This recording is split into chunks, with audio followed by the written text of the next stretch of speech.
السلام عليكم.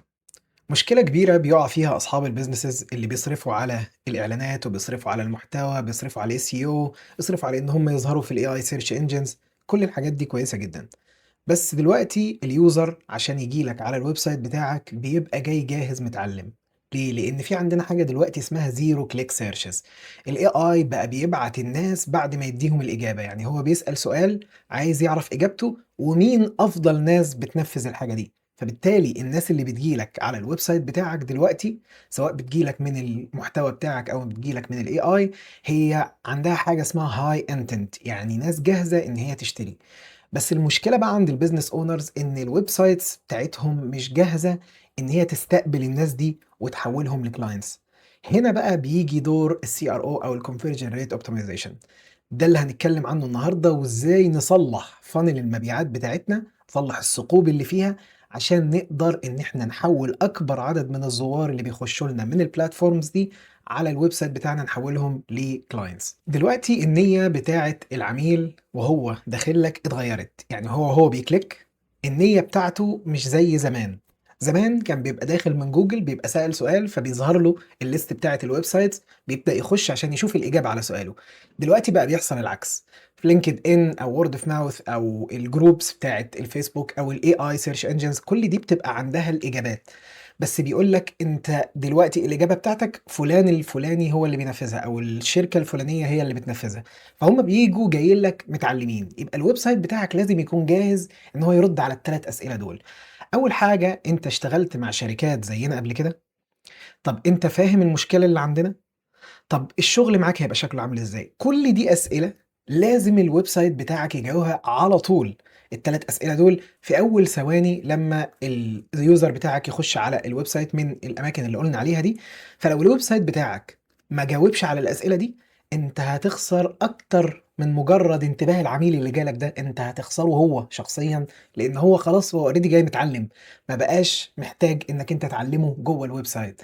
فده اللي اتغير، النية بتاعة العميل بقت هاي، بقى يخش عليك وهو متعلم. مهم جدا انك انت تاخد ما بعد التعلم، الموضوع اتغير تماما عن زمان. حاجة تاني كمان، ان دلوقتي البيزنسز بقت بتركز ان هي تعمل تحسين على الريتش، يعني بتركز في الاعلانات، بتركز في الشانلز اللي تدخل منها يوزرز على الويب سايت بتاعك. جميل جدا الكلام ده، بس جوه الفانل بتاعتك لو انت مش بتقدر تحول البروسبكتس دول لما يخشوا لك من الترافيك اللي انت عمال تبعته، لو انت مش بتحولهم في الفانل بتاعتك، انت كده الفانل بتاعتك فيها ثقوب انت المفروض انك انت تعالجها.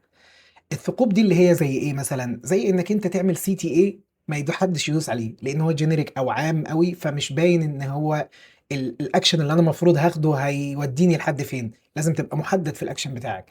في فورمز بتبقى مليانه كلام او فورمز بتبقى قليله قوي، يبقى يا دوبك الايميل، برضو دي مؤثره بشكل كبير على عمليه التحويل.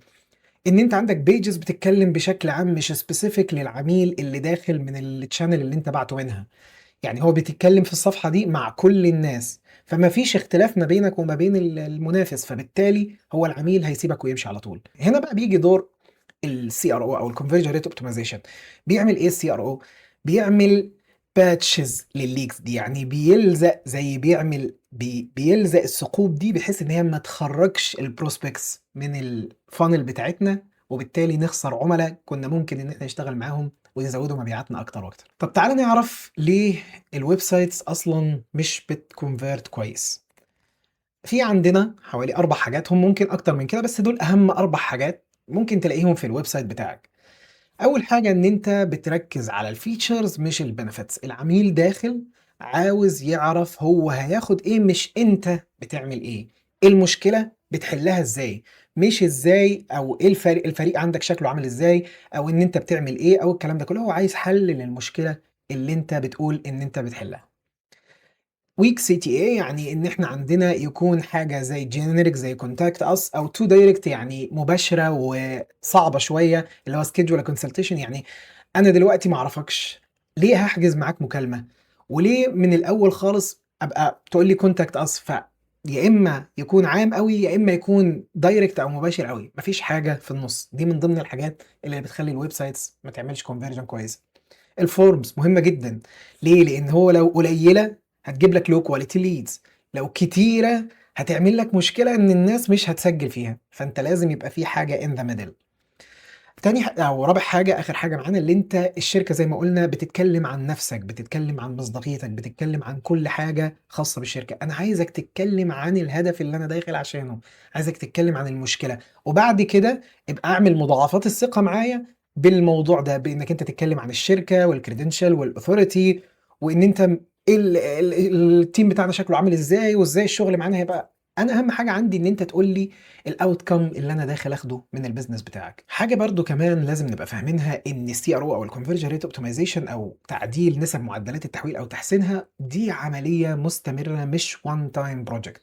دي عملية كل يوم أنا باشوف الuser بيinteract إزاي أو بيتفاعل إزاي مع الweb site بتاعي، وأبدأ إن أنا أشوف إزاي ممكن أحسّن الموضوع. بابتدي بالصفحات اللي عندي عليها traffic عالي والconversion بتاعتها قليلة. بابدأ أشوف إيه المشاكل اللي فيها وأبدأ أحسّنها. من ضمن التحسينات اللي إحنا ممكن نعملها في الgrowth strategy بتاعتنا، إن إحنا نعمل صفحات محددة للعميل اللي إحنا بنستهدفه. العميل داخل لنا سواء بقى كان من الAI، سواء كان داخل لنا من LinkedIn، جوجل، هو داخل لصفحة محددة. عشان كده هيخش هيبقى جاهز وشايف الحل قدّام عينيه، بالتالي نسب التحويل هتبقى أفضل وأفضل.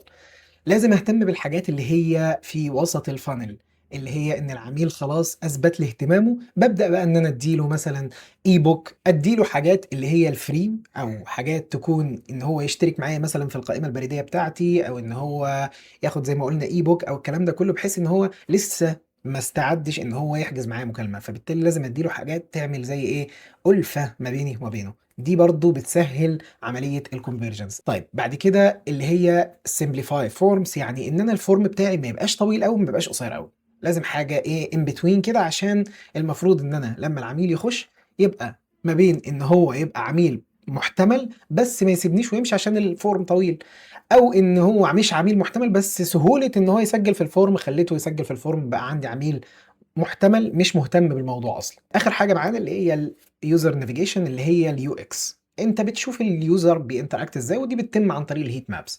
إن أنت بتشوف الuser بيتفاعل إزاي مع الweb site بتاعك، بتشوف الحاجات اللي بتخلّيه يمشي، بتشوف الحاجات اللي فيها فرص إن هو يكمّل معاك، يعني هو شاف حاجة مثلًا معيّنة قعد فيها وقت أطول، فبتبدأ إن أنت تعمل optimization على الجزئية دي.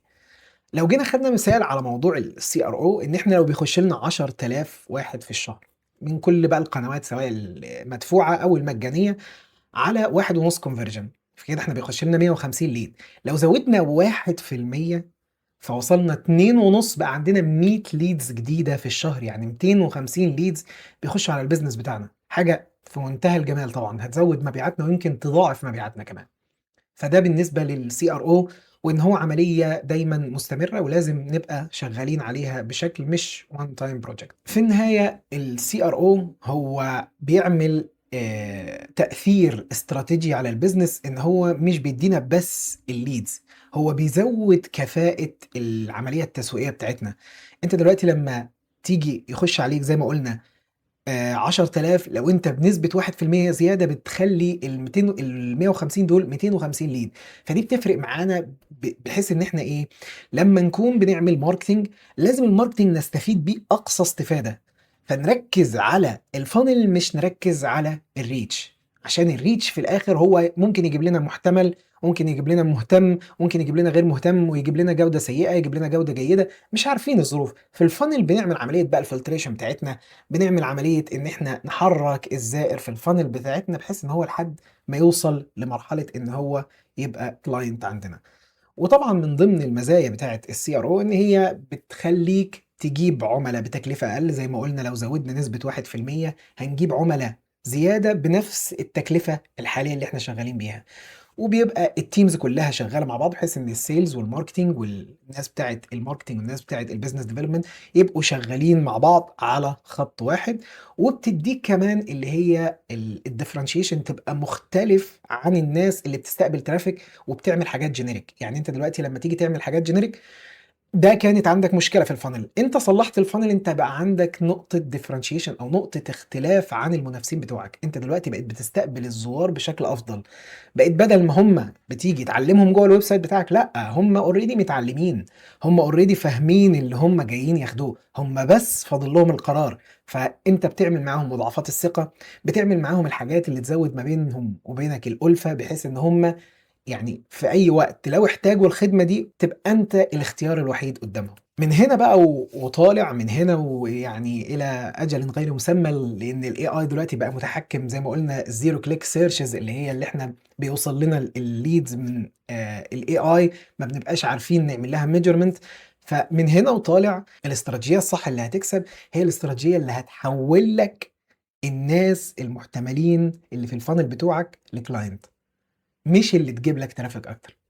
يعني انت دلوقتي في حالتك لو انت بتدخل ترافيك كتير بس الترافيك الافشنسي بتاعته او الكفاءة بتاعته قليلة، لا لازم تعدل الاستراتيجي بتاعتك وتدور على انك انت تحول البروسبكتس او الترافيك اللي بيخش لك ده، الناس المهتمة دي، تحولهم لكلاينتس باسرع شكل ممكن، لانك انت كده بتخسر كتير جدا جدا.